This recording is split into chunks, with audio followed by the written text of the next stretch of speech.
की नागपूर भागातल्या सर्व शेतकऱ्याला सांगू इच्छितो की तुमच्याकडं म्हणजे 30 एप्रिल 1, 2, 3 मेच्या दरम्यान चांगला पाऊस पडणार आहे, गारपीट होणार आहे, म्हणून तुम्ही तुमच्या पिकाची काळजी घ्या. कारण की 30 एप्रिल 1, 2 मे 1, 2, 3च्या दरम्यान तुमच्या नागपूर भागामध्ये, पूर्व विदर्भामध्ये चांगला गारपिटीसह वादळीसह पाऊस पडणार आहे, म्हणून तुम्ही हा अंदाज लक्षात घ्या. आणि योगायोगानं मी तुमच्या भागामध्ये ताडोबा जंगलाकडे जात आहे, म्हणजे ताडोबाला जात आहे. ताडोबा जंगल चंद्रपूर तिकडे एक प्रोग्राम आहे, तिकडे जात आहे आणि या ठिकाणी महाराष्ट्रातल्या सर्व शेतकऱ्याला अंदाज देत आहे, म्हणून हा अंदाज लक्षात द्यायचा.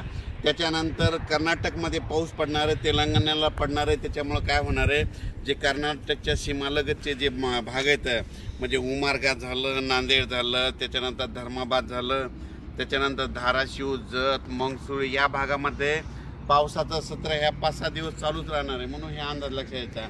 त्याच्यानंतर राज्यातल्या सर्व शेतकऱ्याला सांगू इच्छितो, ज्यांचा कांदा असेल, ज्यांच्या वीटभट्ट्या असतील, ज्यांचा गहू असेल, तुम्ही काय करा 30 तारखेपर्यंत तयारी ठेवा. कारण की राज्यामध्ये 1 मेपासून राज्यात वातावरण खराब होणार आहे, म्हणून हा अंदाज लक्षात द्यायचा.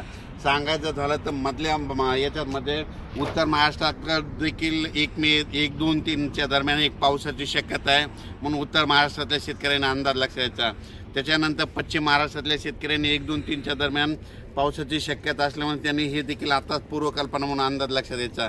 पण नागपूरकडल्या सर्व शेतकऱ्याला सांगू इच्छितो, योगायोगानं मी तुमच्या भागाकडे आहे म्हणून तुम्हाला सांगतो, 30 एप्रिलपासून 1, 2, 3च्या दरम्यान तुमच्या भागाकडे वादळी वाऱ्यासह चंद्रपूर, वर्धा, नागपूर, भंडारा, गोंदिया गारपीट होणार आहे, म्हणून तुम्ही तुमचा पिकाची काळजी घ्या. अचानक वातावरणात बदल झाला तर लगेच उद्या मेसेज दिला जाईल. धन्यवाद.